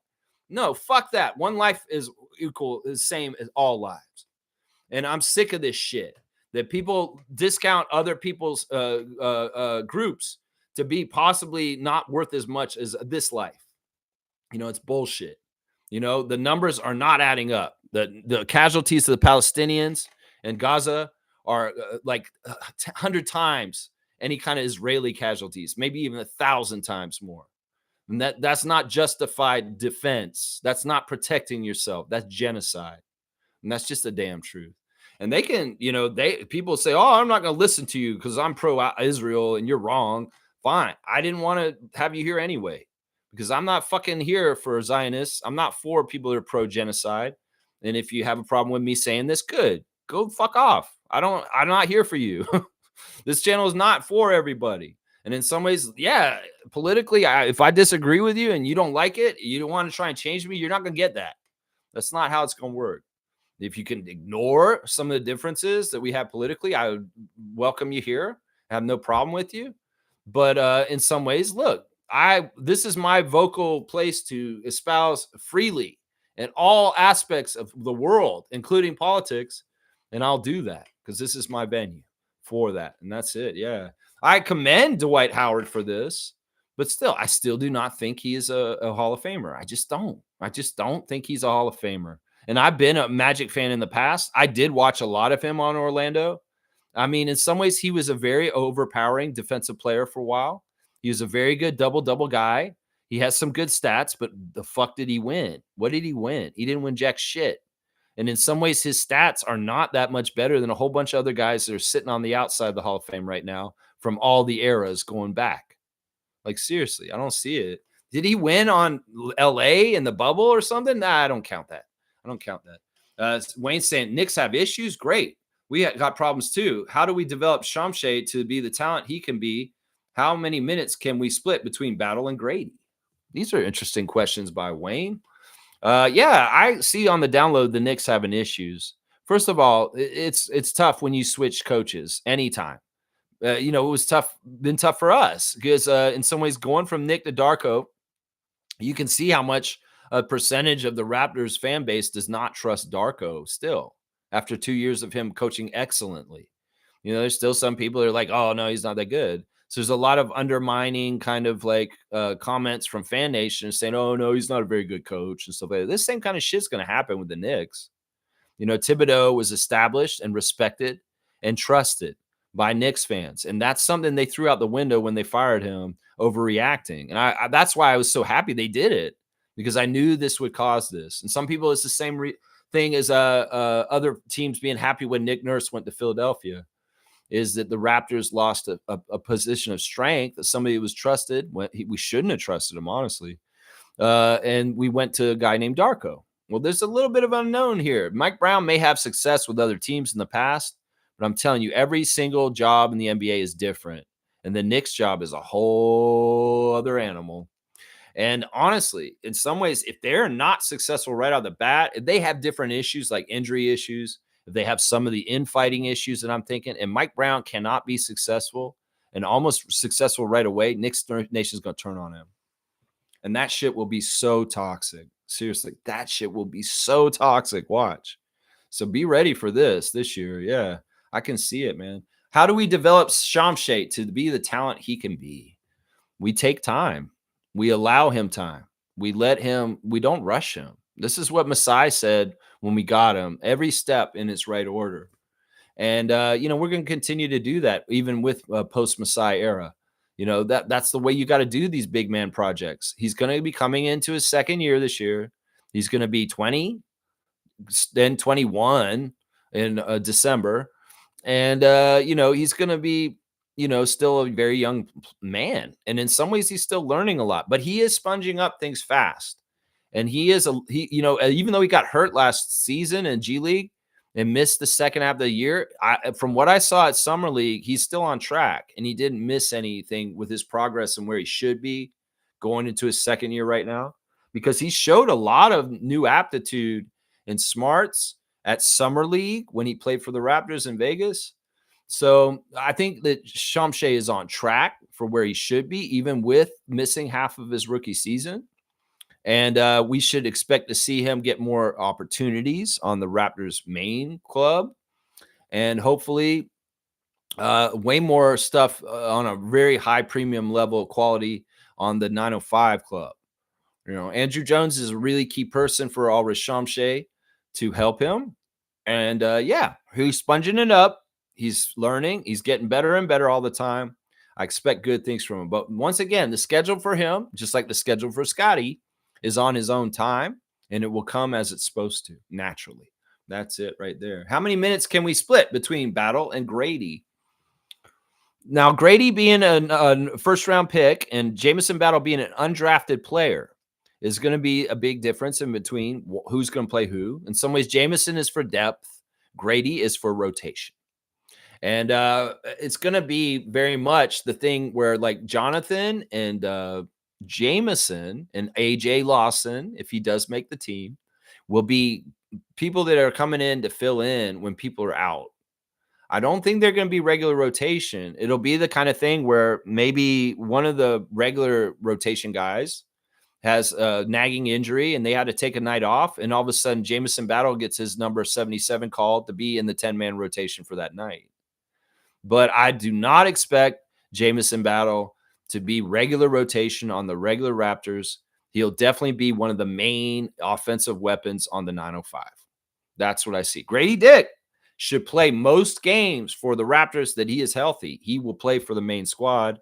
And I'm looking at him as being our six-man kind of three-point shooter, instant offense coming off the bench kind of guy this year. Now, if we have certain starters that are sitting out for a particular game, Grady could very easily be inserted in the starting lineup on those given nights. Say one of the barbecue guys is out, or Brandon, something like that. They'll put him in like that. Yeah. Yeah. Wayne saying, I was being facetious, but Knicks would love our problems. Yeah, I don't even know. I don't need what our problems. We do have some issues, but a lot of them have to do with perception of us and people talking us down and not giving us respect. I mean, I'm trying to think of like if there's any kind of issues that I can see from the outside right now that look like they're issues, and I don't really see them. I mean, and I'm paying real close attention, but I don't see them. I feel like everybody is really one for all and all for one, and Darko just demands that. And everybody's putting in work, and it does look like a lot of guys are going to be improved for next season from the very hard work put in the offseason. That's right. Kareem saying, Lex, I'm coming for you next year. Yeah. So listen, Kareem, definitely keep playing this week because you and Meredith are playing for third place. And, there is a trophy, not a trophy from me, but there's a trophy, a virtual one on the fantasy if you get third place. In some ways, he is trying to get a trophy, even though he didn't win this year, and still get kind of like something. So, that's important right there, Kareem. Yeah, next year, okay, bring it. Bring it. And maybe in NBA this year, you should bring it too. Come see me. Yeah, let's go, Kareem. All right, come on then. Shir Khan saying, FYI, a lot of the comments you were reading did not show up on my end. Maybe they're being dropped or something on Shamshay. I'm really high on his development and in line to take over Yak in 3 years. It may be that you're on top chat in the corner in the chat, and maybe there's a choice that says top chat. And if you click to live chat, it'll show all of the comments. I've noticed that happens sometimes. Let's see. On Shamshay, you're really high on his development and in line to take over for Yak in 3 years. I mean, I don't even totally look at it like it's a succession thing. It's more like they're independent people, and Yak will have his time with the Raptors, like the second stint with his Raptors. And Shamshay's on his own schedule. It'll be nice to see Shamshay come along and be used on the regular Raptors more and more. But why couldn't there be a future where both of them are both on the team? Yak's still around, and Shamshay is also a rotation player and playing for the Raptors more regularly. We'll just have to see how it works out. Yak did just do an extension, and he will be around for that time period you just said, 3 years. He will be around for that, hopefully, unless he gets traded. Let's see what else we got on the chat today. All right, let's go ahead and do the classic card, guys. Yeah, it's kind of a weird chat today. We're doing Labor Day and unions and the boycott of the game and the playoffs 5 years ago and the bubble playoffs to get light shined on Jacob Blake and the Black Lives Matter movement. That was really good. All right, here's a good classic card for the day. All right, guys, full name answer, please. First person to write in the full name answer will get the classic card points. So let's see how you guys do. Do y'all know who this player is? This is a player from the Blazers from around 1990. Yeah. Live chat worked. Thanks. So that did work. That was what it was. Top chat, live chat, same thing. Yeah. So do we know this? Clyde Drexler. This guy was the backup point guard, not the starting shooting guard that Clyde Drexler is. Danny Young. That's right. Smooth nose. Reggie knows. That's Danny Young. Yeah. Most people may not remember Danny Young. He was the backup to Terry Porter on those old Portland days. Look at that. 4.7 in 1990 was his average. He was the third leading free throw shooter for the Trailblazers. All right, this is a 100-point card. Actually, you know what? It is kind of hard. You know what I'm saying? So maybe I'll give it better. You remember Terry Young? Terry Young? He was on the 1992 Blazers NBA Finals team, right? Danny Young. Danny Young was. Yeah, Danny Young. Not Terry Young. I don't know who Terry Young is. I've never heard of him. But yeah, Danny Young was on those playoff teams with Clyde Drexler and Jerome Kersey and Kevin Duckworth. And that was Smooth Brown Man that got that one. That's a classic card for Smooth. I'm going to give him 150. You know what? I'm going to give him 150. Because that was kind of a tough card, honestly. Kind of a tough card. All right, let's see what else you guys are saying. The best are saying Cliff Robinson. Yeah, Cliff Robinson, who appeared on Survivor. He was on the TV show Survivor. Cliff Robinson passed away a few years ago. Yeah, he was on that team too. And Mark Bryant was on that team. And Wayne Cooper. That's right. Wayne Cooper was the backup center. Yeah, we're going to go over some old names here. All right, where are we at? An hour and a half? Danny Ainge. Yep, he was around then too. That's right. Danny Ainge, former Blue Jay. Danny Ainge. All right, I guess I'll just wrap it up. Unless you guys want to talk about any other subject real quick, I'll wrap up the show because I'm pretty much gotten through my tabs. And yeah, there's it's things are just slow right now. There's not a whole lot going on right now. Doing this channel has been a little bit of a tough to figure out what we're going to talk about every day because things have been so kind of yeah. All right, so yeah, it's Labor Day and unions matter, guys. Seriously, if you're at your work and you have a union, that's good. And be active in it. Work with it. If you don't have a union, maybe you should talk to people at work and see about trying to figure something out, or look into whether there are unions around your work and other places and y'all can be added to it. It's really important for the workers to have power, because if there's no kind of checks and balances on this, well, subjugation happens. And there's a lot of subjugating going on. The cost of living is rising, but wages are not going up. And unions are one of the best tools to fight for equity in this situation so that people can actually live lives where they can pay for stuff. It's gotten so abused that young people have no prospects for home ownership. It's gotten so abused that people are getting credit cards and running up debt just to make themselves afloat. They should not have to do this. Where was the world that in the 50s there was a one person in the family working, the dad, and they could afford a 2-car garage and a big, huge house and take care of a whole family? That was amazing. That was the good old days. That's a fairy tale now.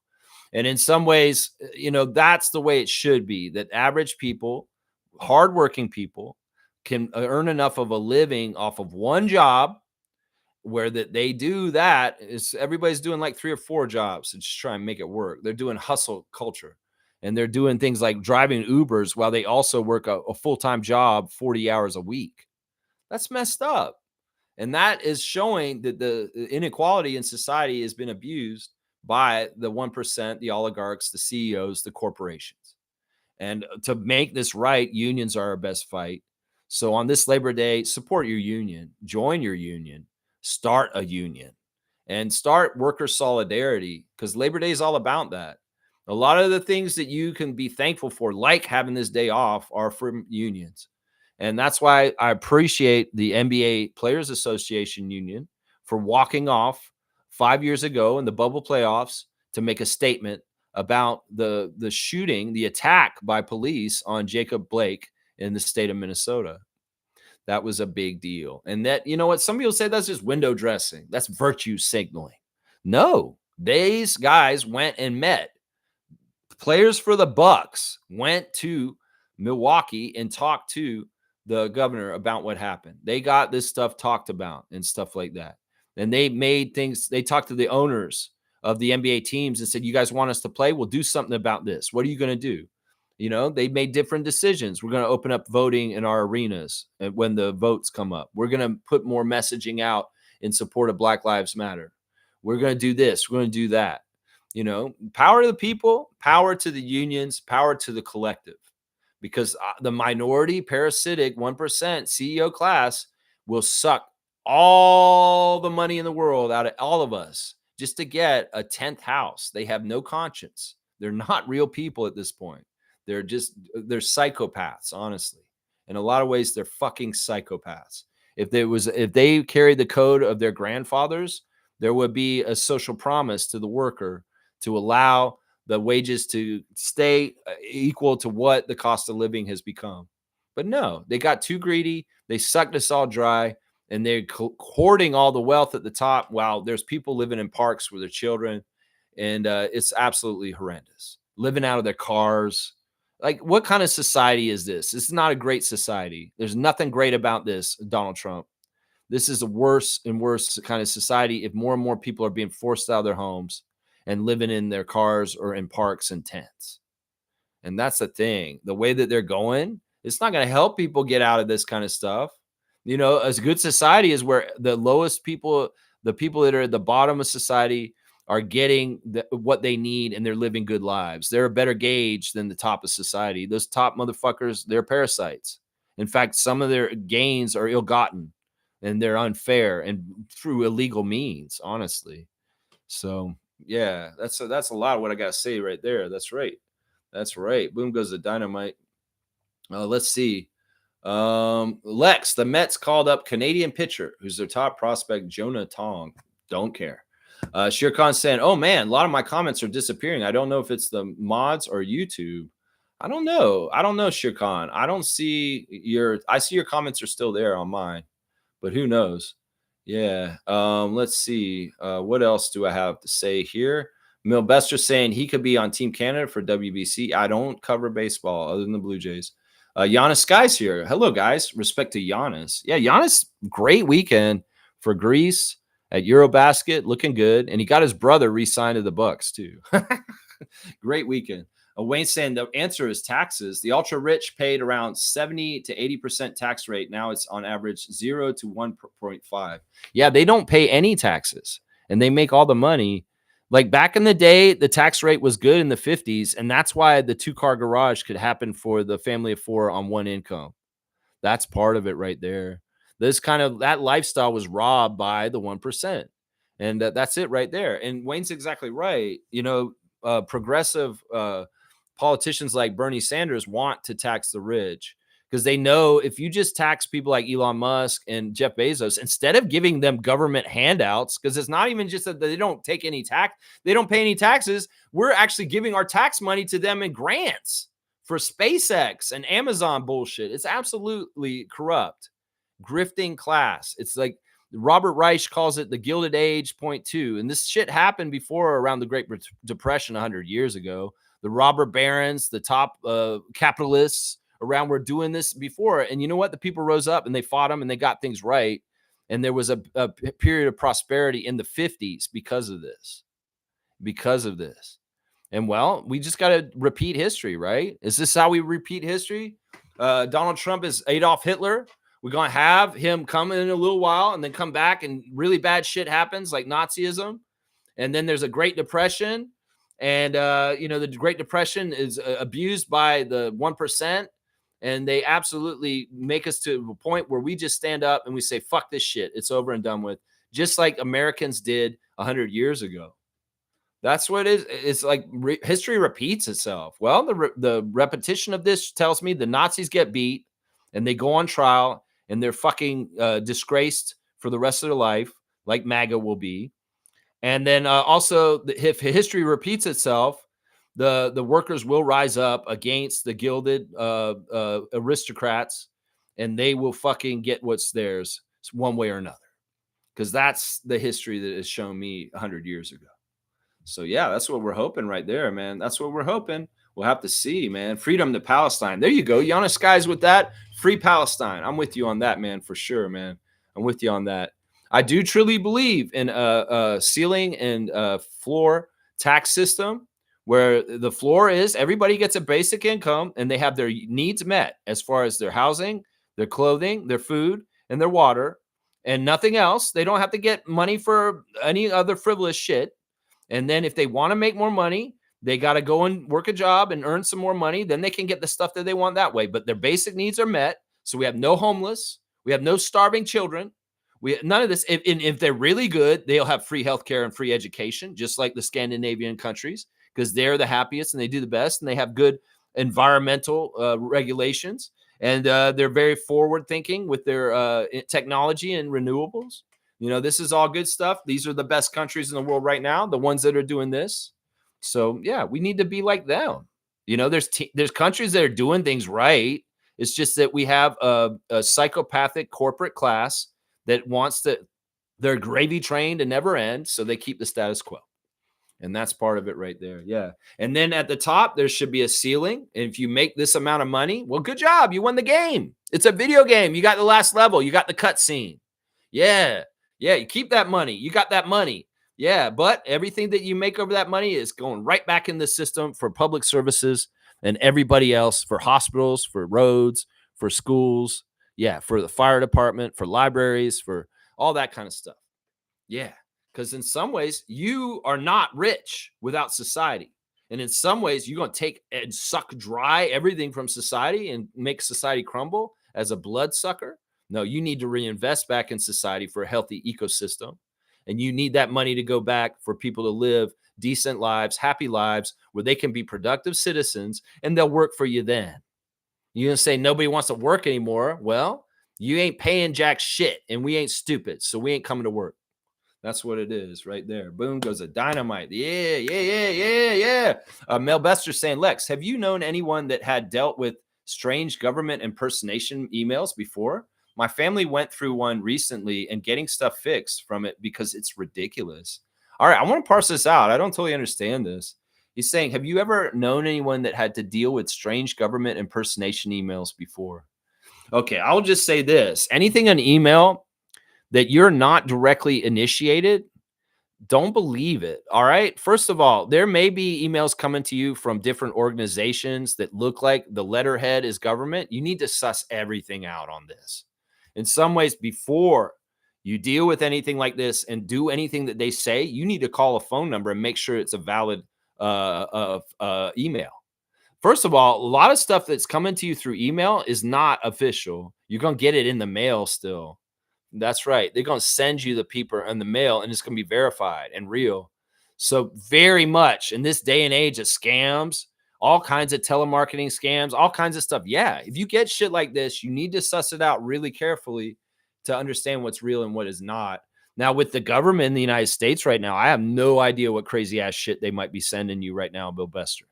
But I'm just saying, if this is stuff about immigration for your family, you should be worried, because in some ways, the United States is anti-immigrant. And in some ways, yeah, they may be going after people from Mexico and other parts of Central America and South America that are coming in the United States illegally. But at some point, they may actually just come around and get all the legal people from other places like Dominican too. I don't mean to scare you, Milbester, but the White House is white supremacist, and they don't like anybody of color. And in some ways, they may get rid of all the illegals first, and then they'll come after the legal people too. So this is why you cannot afford to vote Republican in any kind of way, because they're the party that will rip you apart from the life that you know right now. Seriously, the Democrats want you to have freedom. The Democrats want you to be able to live your life still. The Republicans want to crush people like you, Milbester. So you be an idiot to cast any votes for Republican Party or any right-wing candidates at this point, because it's against your own best interest. Because if the Republicans continue the way they're going, and the ICE and the MAGA can continue to go, they're going to get rid of all the illegals, and then they're going to come after the legal immigrants also. They're going to say, oh, we see you immigrated this year. We don't care anymore because we are throwing all the rules out, and the laws don't matter in MAGA world. And we're going to say, yeah, we just don't fucking want you here anymore. You don't think that this could happen? Trust me, it could. And every single person that is not a naturalized born American from America, you may be in trouble. You got to watch out. There's a big reason why I moved the fuck out of that country a couple years ago. Yeah, dunk for Giannis Sky. I love that. Yeah, let's give him a dunk for Free Palestine. For sure, man. He's on there. I see him at the bottom here. Giannis Sky came in the other day and got a dunk for the first time, and now he's got his second dunk. He's at 6. There you go. 6 dunks for Giannis Sky. That's right. Thumbs up to him. Yeah. Mel Bester saying, no, it's just FTC fake emails with Gmail. Okay, good. But I'm just saying, man, seriously, that's the whole thing they said with the Nazis is like, yeah, they came after Jewish people, but then they start coming after gay people. Then they start coming after black people. They just like started choosing who they wanted to come after. You know, they just want to have another group to blame, and their base gets mad at, to hate. And that's what feeds their base, is hate. So in some ways, like, look, if they get rid of all the illegal immigrants, they're going to have to move on to the next group that they want to ostracize and have as the enemy and hate. And, you know, where on the list are we going to be? Yourself and myself and that person. I'm on the list because I'm a liberal. You're on the list because you're a liberal, Lex. You're on the list because you're a liberal. Because at some point they made overtures that they want to come after people like me just because I have my politics. That's not freedom. That's not freedom. If I'm not allowed to believe something different than them, that is not a freedom, a country, and that's not democracy. And that's a totally different kind of thing. Seriously, right there. Well, I'm glad it's just FTC fake bullshit. You know, in some ways, you got to get with your whole family, especially the older members, and make sure that they're aware and cognizant of the latest kind of scams that are out there at this point. Because there's a ton of them. There's so many scams right now, whether they're phone scams, email scams.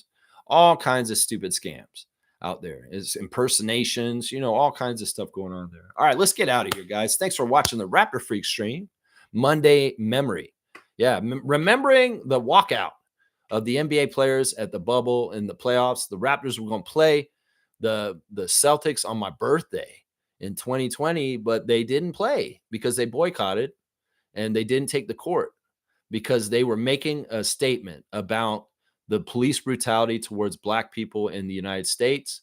And honestly, it was a very effective protest. A lot of people are saying, "Wow, did that make any sense? Did it do anything?" It actually did. It actually did. If you look into it, yeah. Milbester's saying government impersonation is ridiculous. Yeah. And the thing is, right now in the MAGA world, we don't know what is real or not. They're absolutely breaking all the rules. They're criminals. They're not following federal law. They're not following the Constitution. So I wouldn't put it past the government down there to just be breaking the laws and doing whatever themselves, regardless of scammers and stuff like that. Seriously, they could be sending you stuff and then be real and then be like, this is a scam. Seriously. I mean, that man's making people buy his hats and stuff like that. There's something, there's all kinds of stupid stuff going on right now, man. Shirkan saying Scandinavian countries have government imposed welfare model with capitalist economies and extensive tax funded social programs. Man, he just said that with the right terminology. Very explicit right there. A combination capitalism, socialism, and community organizing is the way. Yeah. And big problem in North America is our politics are bought and paid for by corporations at this point. It's really, really hard to get a true person in charge that actually is there for the people and not for money interests.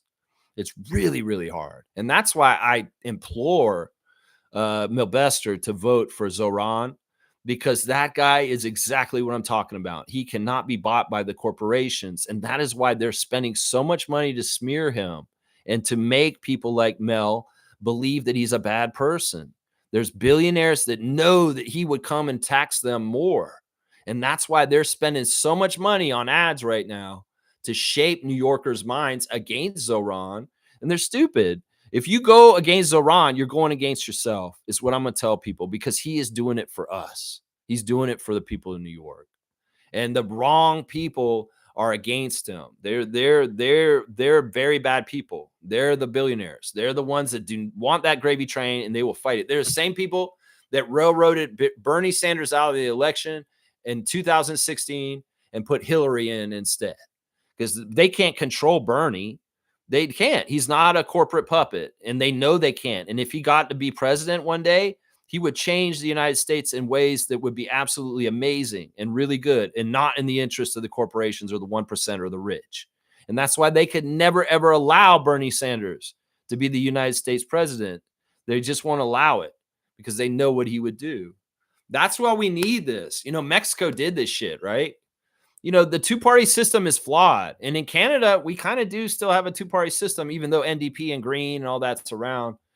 And NDP is not as powerful anymore. But the Liberals and the Conservatives are false flag front. The Liberals and the Democrats are the same. They're supposed to act like they're fighting the Republicans and the Conservatives, but they're not.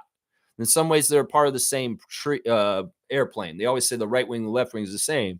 And that's what I agree in some ways. This is true. But still, the left wing and the Democrats are not going to come and do fascist shit like what Trump's doing right now. They're more likely to have more gay rights and freedoms of spouse and so on. And some people hate that their own way, but they're people that are just bigots.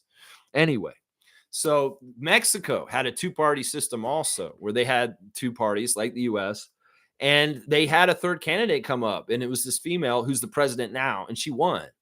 And basically, the other two parties are not in charge anymore. And she's able to actually change things in Mexico in a way right now that are hugely changing that country.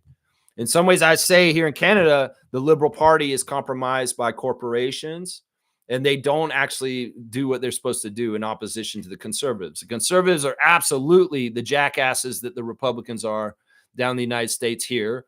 They're more likely to do things like Trump is doing. And that's why they need to be voted against every single time with elections up here. But the Liberals aren't necessarily the right answer either. The NDP is. And hopefully we can get that third party stilted up again. Part of the problem is proportional voting is not correct. until it happens. And there's not proportional voting here. We need to have the percentages of what people vote represented in the government. But it's first past the finish line kind of politics here. So it's like conservatives and liberals get huge percentages of representing the public that they didn't actually were not voted by. And that's messed up. And another big thing here in Ontario is Toronto. The value of your vote in downtown Toronto is not worth as much as the value of somebody who lives out here where I live. And it's purely numbers. And they do the same shit in the United States with the Electoral College and states like Montana versus California. California is very left-leaning, and if they allowed their proportional votes to be actually counted correctly, the United States would never, ever be Republican again. But gerrymandering and the Electoral College, it keeps this all in check. And in Canada, we have this similar kind of system that kind of screws things up, and it's first past the post without proportional representation. So we need to have leaders that come in and say, we want to bust up the status quo and we want proportional representation in our government. Germany has it now, and a lot of the Scandinavian countries have it. So that if your vote one vote for me, my vote here in Pefferlaw is worth the same amount of votes for somebody down in Toronto. One vote, one person. That's how it should be. But there's a lot of people that have votes that are weighed heavier and worth more because of districting and seats and gerrymandering and bullshit like that.